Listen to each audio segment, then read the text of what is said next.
Hi hello నమస్తే welcome to Anantha health. ప్రసవం తర్వాత చాలా మంది మహిళలకు జుట్టు అధికంగా రాలిపోతూ ఉంటుంది.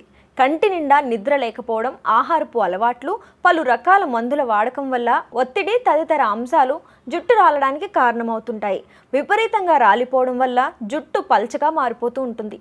దీంతో మరింత ఒత్తిడికి లోనవుతూ ఉంటారు. కానీ దిగులొద్దు. ఇప్పుడు చెప్పబోయే ఆయిల్ను వాడటం వల్ల ఈ ఆయిల్ని కనుక అలవాటు చేసుకుంటే 2-3 నెలల్లోనే మీ ఊడిన జుట్టు మొత్తం కూడా మళ్ళీ మొలుస్తుంది. కురులు ఒత్తుగా మారుతాయి.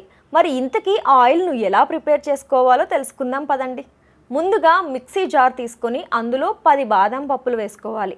అలాగే 5 రెబ్బల కరివేపాకు, 5-6 వెల్లుల్లి రెబ్బలు వేసుకుని కచ్చాపచ్చాగా గ్రైండ్ చేసుకోవాలి. ఆ తర్వాత స్టవ్ ఆన్ చేసి ఐరన్ కడాయి పెట్టుకుని అందులో 1/2 గ్లాసు కొబ్బరి నూనె, 1/2 గ్లాసు ఆవు నూనె వేసుకోవాలి. అలాగే గ్రైండ్ చేసి పెట్టుకున్న బాదం, వెల్లుల్లి మరియు కరివేపాకు వేసుకుని 5 నిమిషాల పాటు ఉడికించాలి. ఆ తర్వాత అందులో 1 table spoon Amla powder, 1/2 cup ఉల్లిపాయ ముక్కలు వేసి మరొక 10 నిమిషాల పాటు ఉడికించాలి. ఆపై స్టవ్ ఆఫ్ చేసుకుని స్ట్రైనర్ సహాయంతో ఆయిల్ని ఫిల్టర్ చేసుకోవాలి.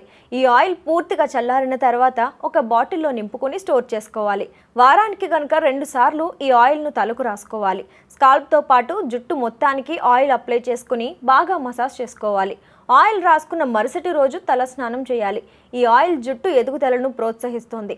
జుట్టు కుదుళ్లను బలోపేతం చేస్తుంది. హెయిర్ ఫాల్ను కూడా అడ్డుకుంటుంది. ఇక మీ జుట్టు ఎంత పల్చగా ఉన్నా కూడా వారానికి 2 సార్లు ఈ ఆయిల్ను రాసుకున్నారంటే క్రమంగా మీ జుట్టు ఒత్తుగా మారుతుంది. ఆరోగ్యంగా కూడా తయారవుతుంది.